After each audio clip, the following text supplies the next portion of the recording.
morning, Nigeria. Good morning, world. Good morning, my neighbors. How are you doing? Are you doing okay? And that is very right to ask Nigerians on, as a question of truth, not just as a format, not just as a default setting or default greeting, rather, to say, my friend, how are you? So I am asking you, distinguished Nigerians, how are you doing? This morning, this is Monday.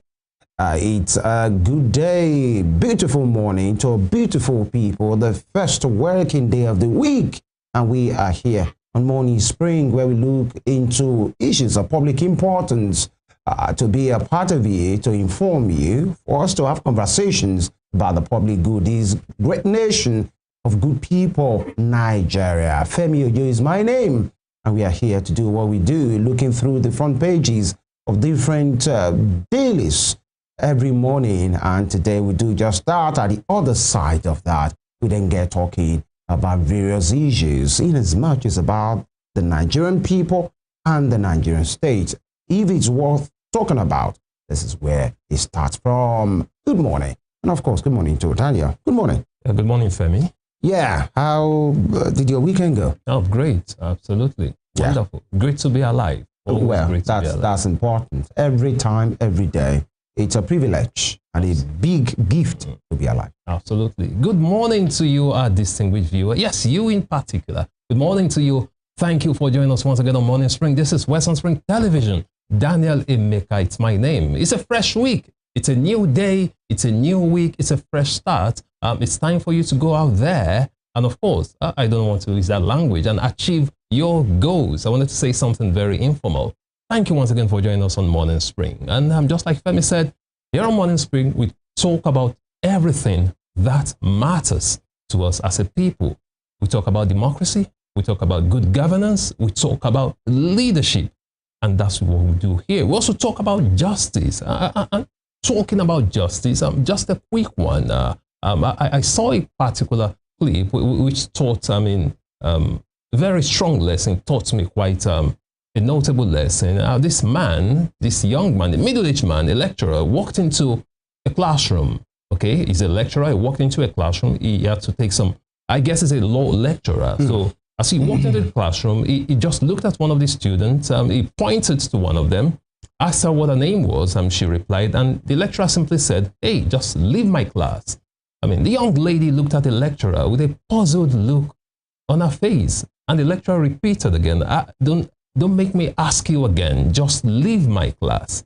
And she quietly packed her things, picked her bag, and walked away from the classroom. Then the lecturer turned to the other students and asked them, "Why do we have laws?" They started giving a couple of answers. One said for, law and order, for sanity in the society.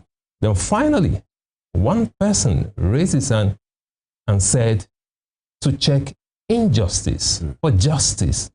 That is why we have law. The lecturer looked at them again and said, "Then why didn't any of you protest?" Okay? And they were quiet. And he told them that it would have taken them 1,000 years to learn that lesson. But when they learn it firsthand, they get to understand. So here's the point. You have to let them understand that when you keep quiet, simply because it's not affecting you, the rest of the students kept quiet because it didn't affect them, so they didn't protest. So the lecturer asked them, "Why didn't any of you say anything? I just ordered one of you out of the class for no reason," and nobody said anything. So here's the point.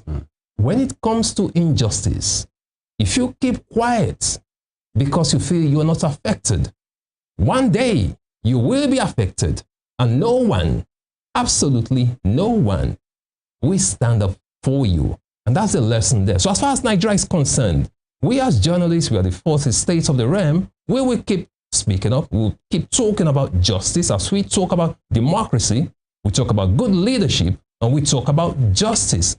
Because whether or not you like it, if you're not affected today, if you keep quiet simply because you feel you are not affected, one day you will be affected. If you do not fight injustice, it will get you your turn. And definitely, no one will stand for it. That's why we have to speak up. That's why we have to hold our leaders accountable. And that's what we do every day, every weekday, right here on Morning Spring. Once again, this is Morning Spring on Western Spring Television. Thank you for joining us. All right, interesting. And talking about the state of the nation today, we look into all of that. Justice, equity, and the rule of law, actually.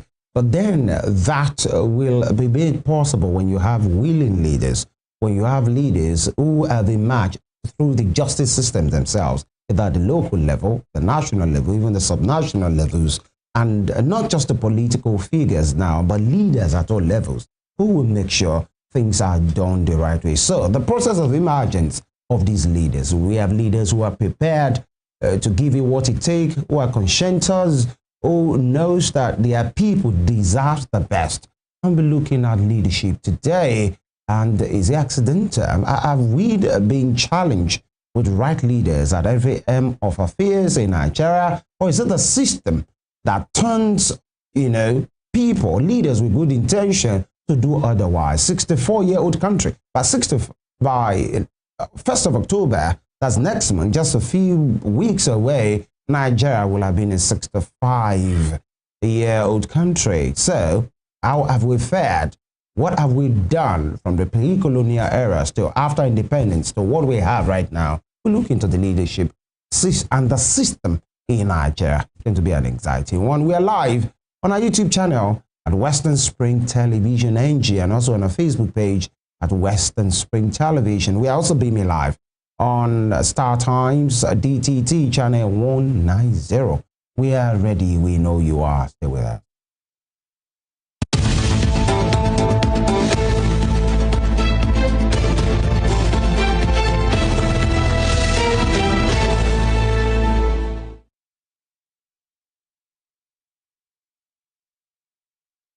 All right, looking through the pages of the newspapers. Let's start today from the Daily Times. The Daily Times.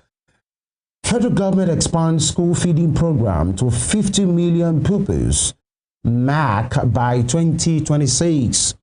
Federal government expands school feeding program to 50 million pupils, mark by 2026. All right, so much, to attract and to keep young ones in school by providing a part of their meal, especially while they are in school. How efficient has that been? We'd like to ask you, Nigerians, have you been witnessing that? You have children who currently participate in that, or those who do. You might want to do that. Comment on our YouTube page or our Facebook page if you know any around you, and how effective has these been. This is good for feedback. At least the people in charge will know it is going on well here. Just tell us where you are and how this is going on in your area, if you're aware or if you're not aware of it, so that the system are actually looking at to make it better if need be. Away from that, resident doctors suspend warning strike, bank on federal government assurances. This is trust as they speak. We hope those in charge will do the needful, not just adversely, but continuously and permanently, whatever that means. And conviction of terrorist commander and win against illegal mining at Lake. An NDLEA naps Indian businessman with 3.9 billion naira tramadol at Lagos airport. NDLEA naps Indian businessman with 3.9 billion naira tramadol at Lagos airport. So much for these. Tramadol today, tramadol tomorrow. What exactly is the urge? What's that hunger? They will always have this kind of pills. All right, climate, and I think that's what we should really address. Now, climate data needed to stem financial risk. Climate data needed to stem financial risk. ANOCK tells regulators. And below that, written in red, police foil court robbery activities in Asaba. Ibusa arrest 63 suspects. Police foil court robbery activities in Asaba. Ibusa arrest 63 suspects. I beg your pardon, I was almost at 6.3. We're talking about humans there. 63 suspects. And TIN, not mandatory for bank account opening. FIRS clarifies, we need to have a conversation around, especially these tax laws. its operationalization, especially towards the January 26 mark and all of these things. And the latest is the tax identification number, in which is being touted that, okay, people should go for it, go and get it. It will be very mandatory in some guys, you know, in some instances by January 2026. But the FRS guys are saying TIN, that's tax identification number, not mandatory for bank account opening. So we'll like to know in which instance is the opening, the TIN mandatory, you know, moving forward, especially as January 26 will be, you know, possibly a month that will change everything in Nigeria, talking about tax laws and finance in Nigeria. That will be all from the Daily Times. From the Daily Times, we move to the front page of the Punch newspaper this morning. On the Punch newspaper, emergency rule. IBAS defends 6-month tenure as opposition demands probe. Emergency rule. IBAS defends 6-month tenure as opposition demands probe. Below that, we have a rider. PDP, LP, MUSUP, others call for accountability as Fubara returns September 18. PDP, LP, MUSUP, others call for accountability as Fubara returns September 18. You know, I want to ask, which of the opposition is demanding the probe? Which opposition exactly? Is it APC or PDP? Well, in which they have a governor in Fubara. Which of them? Well, thankfully, some voices are calling for a probe. You know, just during the introduction, I talked about injustice. Yeah. So thankfully, some people have decided to speak up. But again, it's not just speaking of what actions are they taking towards that. But that's what justice is all about. Because if other people don't speak up, don't fight for him, if someone is, you know, going through, you know, experiencing an injustice and the other people keep quiet, like I said before, one day it will be their turn. So let's just see exactly who is speaking up for this probe, and let's see the outcome of that probe. Right. Away from that, beside that, we still have another rider, still below the headline right there. Wike Fubarashan Transition Thanksgiving Service. Wike Fubarashan Transition Thanksgiving Service. You might want to read up details of that story on page 2 of the Punch newspaper this morning. So much for Rivers State. Recall that Governor Siminalayi Fubara was suspended on March 18. So September 18 will make it 6 months. So he's expected to return to office. And now some people are calling for probe, demanding probe. Of course, we need to look into how the state has been run in the past 6 months by the administrator, rather, talking about Mr. Ibas Ibokete. Right there. Away from that, I'm moving to the top strip of the Punch newspaper this morning. Dangote deploys 1,000 trucks. Ipman rallies marketers. Dangote deploys 1,000 trucks. Independent Petroleum Marketers Association of Nigeria rallies marketers. You'll find that story on page 7. Crude earnings fall by 3.18 trillion naira amid output surge. Crude earnings fall by 3.18 trillion naira amid output surge. You'll find that story right there on page 29 of the Punch newspaper this morning. Kano 6 transfer from DSS to National Hospital. Kano 6 transfer from DSS to National Hospital. You find that story on page 3, talking about the embattled leader of the indigenous people of Biafra, Nnamdi Kanu, right there, seeking transfer from DSS custody to the National Hospital. You'll find details of that story on page 3. Away from that, INEC, Catholic bishops clash over 2023 poll credibility. INEC, Catholic bishops clash over 2023 poll credibility. You'll find that story on page 3 as well. You might want to find out what exactly INEC, why exactly INEC is clashing with Catholic bishops concerning 2023 poll credibility. Some will say it wouldn't be just the bishops only, but of course, quite a lot of Nigerians have raised concerns about the operations of the umpire, talking about INEC, the Independent National Electoral Commission in Nigeria. We've had that conversation here and we'll keep talking about it just for us to have good leadership in Nigeria. Away from that, I'm moving to the bottom strip now. States pledge quality education as schools resume today. States pledge quality education as schools resume today. You'll find a story on page 8. Lagos stops 6-story building construction after Punch reports. Lagos stops 6-story building construction after Punch reports. You find a story on page 6, and that's the importance of investigative journalism.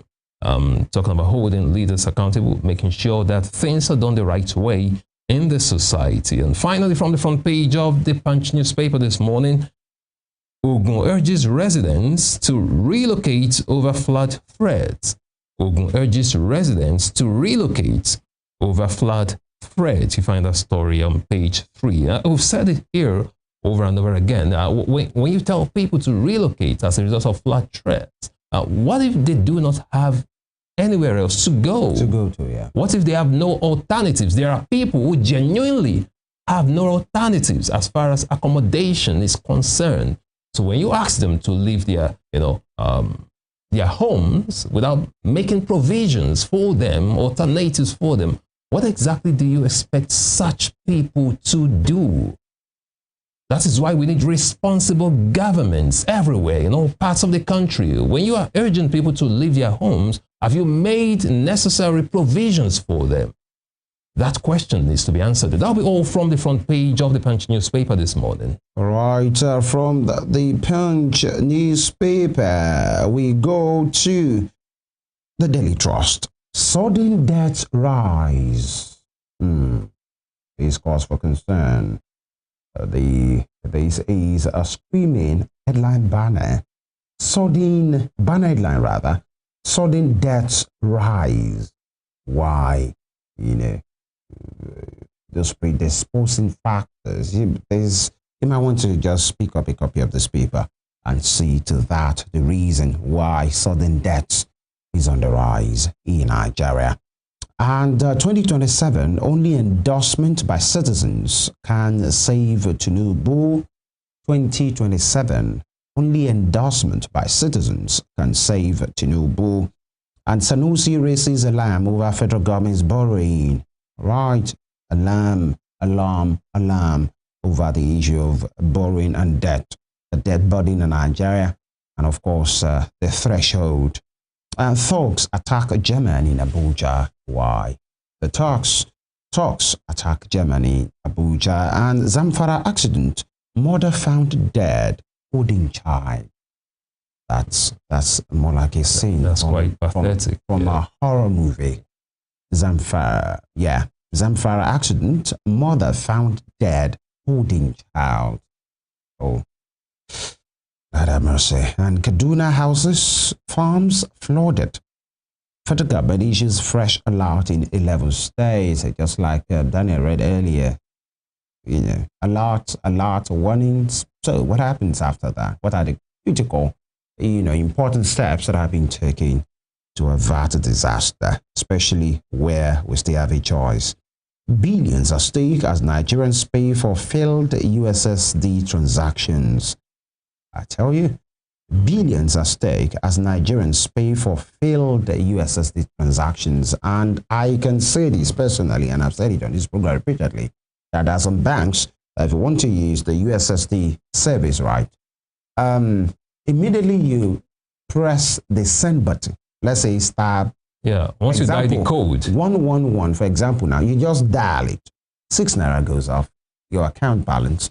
And that doesn't mean that the transaction will go through. Yeah. Sometimes it fails, even from the service provider, sometimes from the bank themselves, but you end up paying. So you might repeat that transaction 3-4 times. That means 6 naira at each instance. Absolutely. It's going, and whatever you want to do hasn't gone through. And that is unfair, because many persons will say that should rather be done. The 6 naira should rather be removed after a successful transaction. That's the way it should be. I want a service, the service is failing, and I keep on paying. And by the time these remittances are done, banks will tell you they have made 1 trillion naira as a gain, 800 billion naira as a gain. With these failed transactions that we are seeing. Personally, I experienced this even during the week. I mean, just dial a code and immediately you've been debited. Immediately. Then it didn't go through. Then I had to repeat it like 2 more times. And each time, once you dial it, they deduct you automatically. And I think that's unfair. It's really unfair. We should talk about it. It's fraud-like in nature. It doesn't make any sense. Let's say it as it is. So banks are making excessive money in Nigeria. Billions. I've said it before. Nigerian banks are making excessive money. We should talk about this, and I think it's worth talking about. And the Daily Trust is reporting that billions at stake as Nigeria. So imagine 1 million people in a day trying that. Yeah, multiple times. Multiple times. Billions. It's as easy as that. Easy peasy on a fraud-like service. That's what it is. Billions at stake as Nigerians pay for failed USSD transactions. And here you have the picture of some eminent men. The vice president is there. The chief of staff to the president is there. And many things, many people there. That'll be all from the Daily Trust for today. From the Daily Trust, we move to the front page of the Nation newspaper this morning. On the Nation newspaper, why North will vote Tinubu by Niger State's Governor Bago. Why North will vote Tinubu by Niger State's Governor Bago. Below that, we have a rider. President has performed to expectations. Power should remain in South till 2031. That is coming from Niger State's governor right there. You might want to read up that story. He has his reasons why he believes the president has performed to expectations and power should stay in the South till 2031. Away from that, still on the front page of the Nation newspaper this morning. Ansaru leaders' conviction victory in battle against illegal mining. Ansaru leaders' conviction victory in battle against illegal mining. You find a story on page, that's not so clear there, but you find a story right in the Nation newspaper this morning. Besides that, we have another story. No going back on free fuel distribution, says Dangote. No going back on free fuel distribution, says Dangote. You find that story on page 7. That is why IPMAN, the Independent Petroleum Marketers Association of Nigeria, are actually in support of this. They are of the opinion that if we have someone, no matter how you look at it, we've had that conversation right here, someone, Dangote, who has, come up, succeeded in having a functional refinery in Nigeria, a 650,000 barrels per day capacity refinery in Nigeria, and now he's promising free fuel distribution. Who can say no to that? That's the point. In fact, one of our guests last week said himself, by the cost of transportation of bringing a tanker of fuel is about 2 million naira for him. And if Dangote is saying you don't have to pay that, okay? So you're saving some money. Why some will look at the other end, that some people will be cut out of business. That's the middleman. Yeah. But my own argument is, how does it affect the average Nigerian? If it's going to bring down prices for the average Nigerian, then it's a good one, unless we have a better option. That's my point. If we have a better option, fine. But the question again, do we have a better option? A better option to free fuel distribution in Nigeria? Do we? I'll leave you to answer that question. Away from that, on the front page of the Nation newspaper this morning. Peter Obi visits Obasanjo Ladoja in Southwest Shuttle. Peter Obi visits Obasanjo Ladoja in Southwest Shuttle. You find the story on page 7. Below that, build on seed of reconciliation. Ibas tells Fubara lawmakers. Build on seed of reconciliation.